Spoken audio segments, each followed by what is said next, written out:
completed, P1, next scenario we have taken up. P0 has completed, we make it true. P1 has not completed, its situation is a false. P2 has not completed, situation is a false.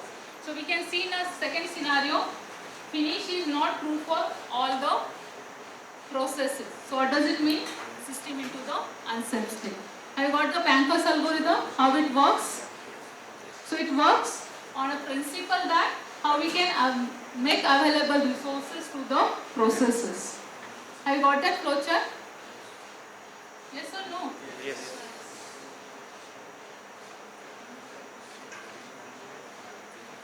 Now, who is going to explain this one? Resource request algorithm. Whatever example we have taken up now, you have to explain in that scenario.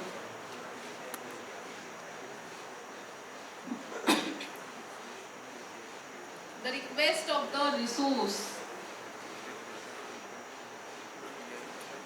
The next algorithm for avoid the deadlock, resource request algorithm. Whether I can allow make the resource to demand the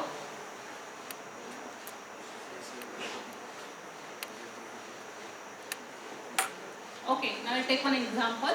Two processes are there, P0, P1. They have some request matrix. Now process P1, आपल्या मगाचंच example आपण continue करूया. Process P1 demands the 50 benches. Need is more than the request, so just error, he can't accept. Request is less than available. Request is less than available, we have to wait. Why?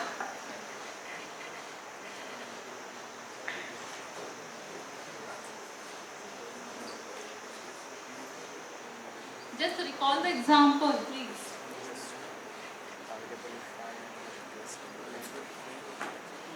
Have you got this one? ही जी मधली situation आहे. Process is waiting and before allocation. So you have to this one. Or you can take that example P0, P1, P2. No issue.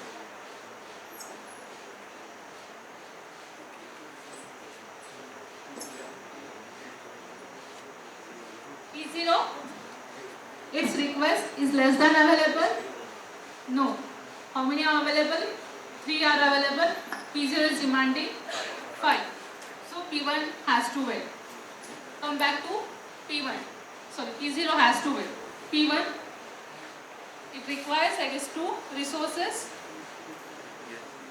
Request. And how many are available?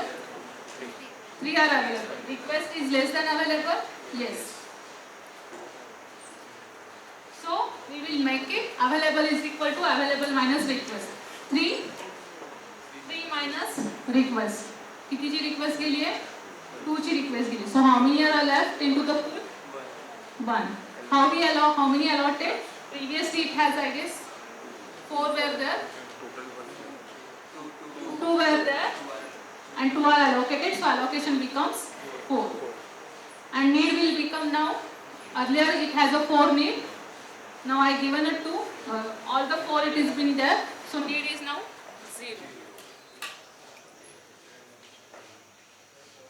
Okay.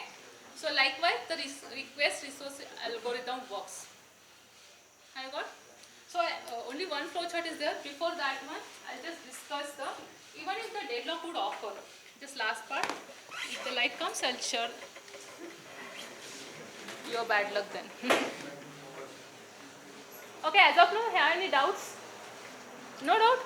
Or you're not getting something, anything? Not a single doubt? This should not happen. Where is my water bottle?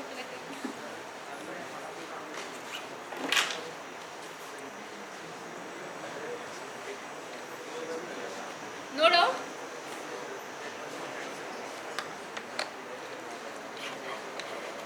No doubt? At least one question should be there.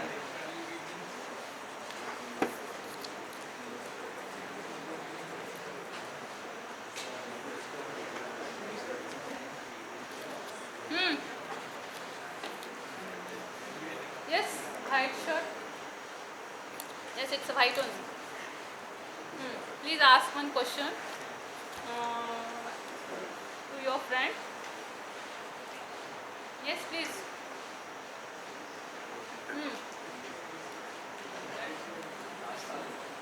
Huh?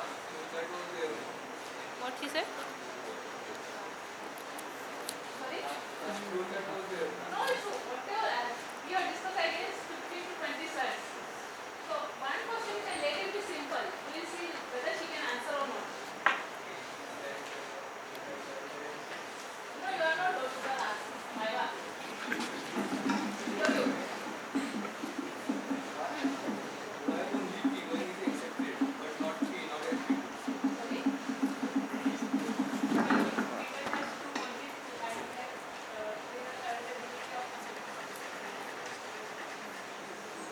Sorry? Correct?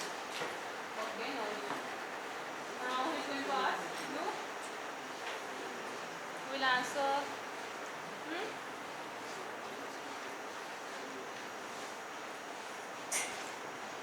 What's your good name? Atharva. Okay. What's your name? Manasri will ask you some questions. She asked what are the 4 necessary conditions are there? Cycle, okay. Remember only cycle? Then bicycle, car,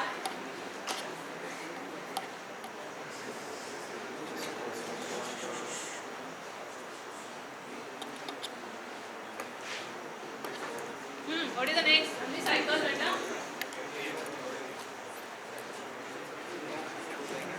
Okay, just take out either you can take a picture, you can solve it at your home.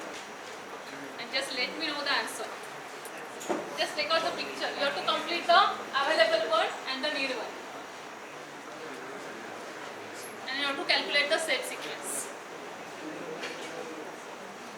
Now there are 3 types of the resources.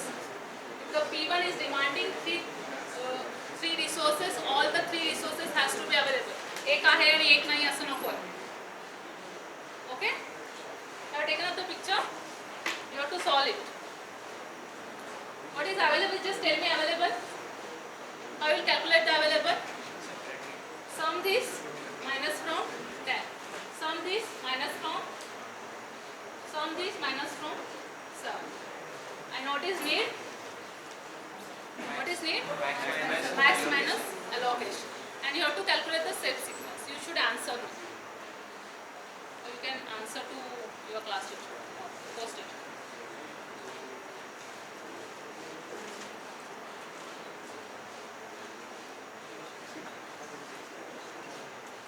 Now last part, please sit down.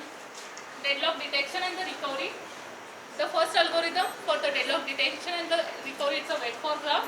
What is a wait for graph? It's a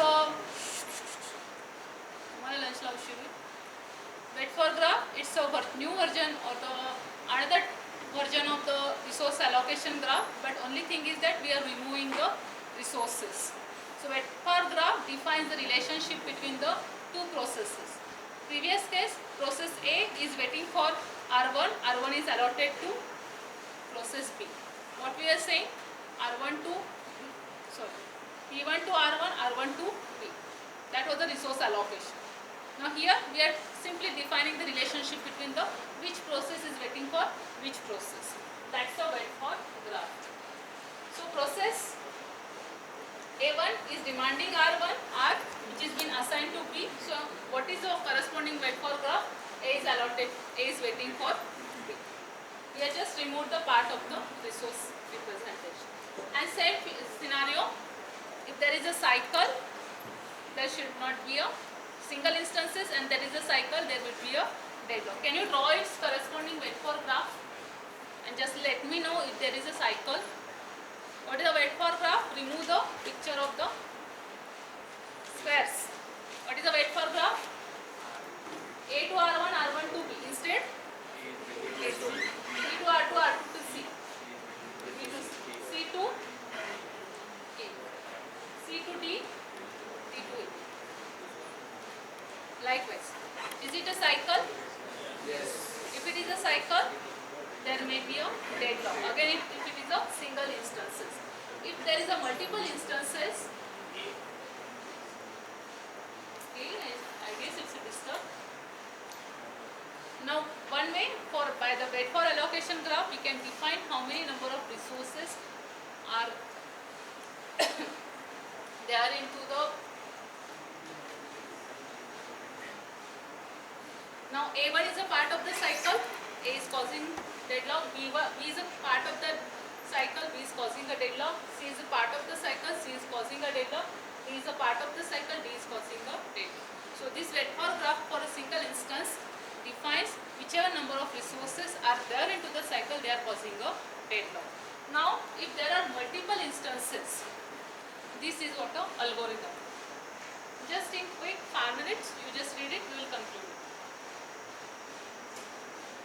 Same way, we can take it the previous example.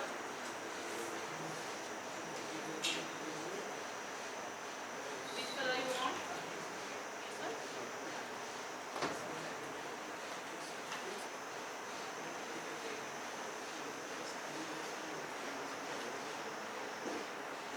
Ten,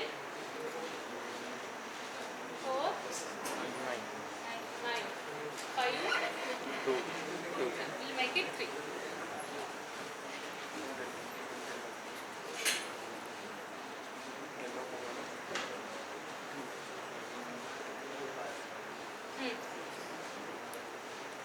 Now you have to say which I are involved. Now here we are only considering those processes who has some resources. Let's say there are 100 processes, but out of that only 3 processes are using the resource. So you only consider the resources, those. So that's why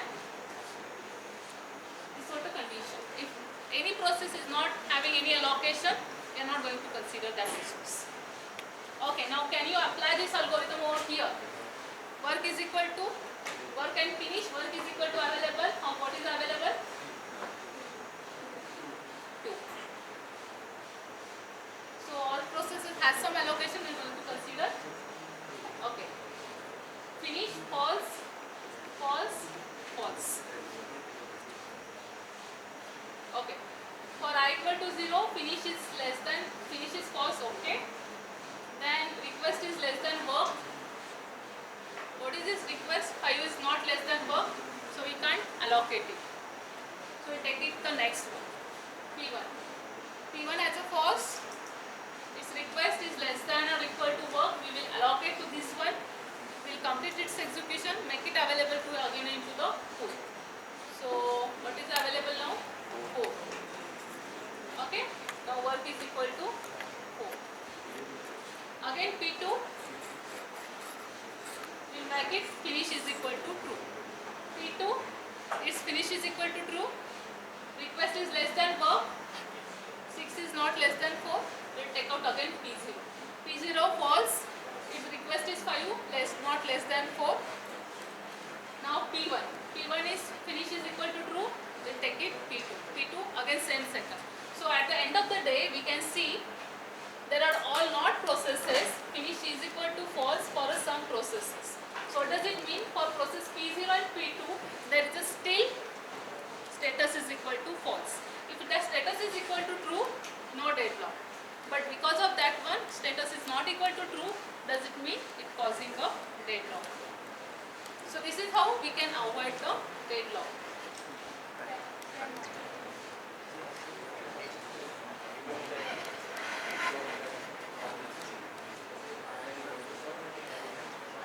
Okay, take out this one example and just try to solve it.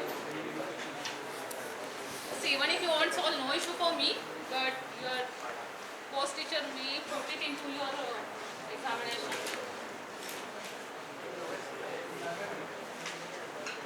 Just a minute.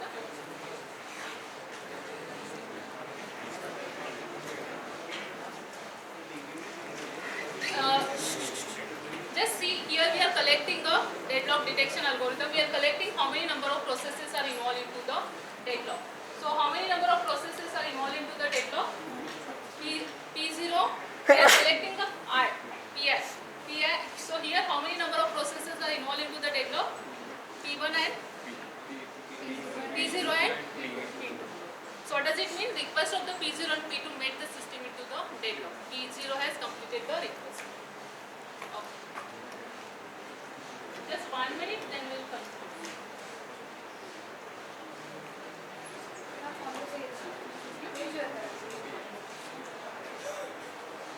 Okay, even if we have taken a care, we have avoided the deadlock, we have detected, still we have detected the deadlock, we have tried to prevent the deadlock occurred, we try to avoid the deadlock, even if the deadlock occurred, we have detected these many resources like P0 and P1, P2 has involved into the deadlock. What is the next part, last part, how we can, we have seen how we can detect the deadlock, and once we have detected the deadlock, what is the next thing, how we can recover the deadlock. Can you suggest the situation? Now we got P1 has good process who is causing a deadlock, P0 and P2. What is the way, how we can recover from the deadlock? Terminate. Now it's a banking application or some scientific application, can you terminate? Restart. Okay, now if you have completed the 95% process, can you restart? You have to complete again 95 process. Okay, these are one of the way. So there are many alternatives. Again, you can't have that hard and core alternative that there could be a restarting of the process, but if the process has completed the 90, 95, 98 process, you can't go back. There could be some situation. Abort process, if it's a very crucial process, we have to see what could be the cost of the aborting the process. So what is the way to recover from the deadlock? One way that we can consider with respect to process,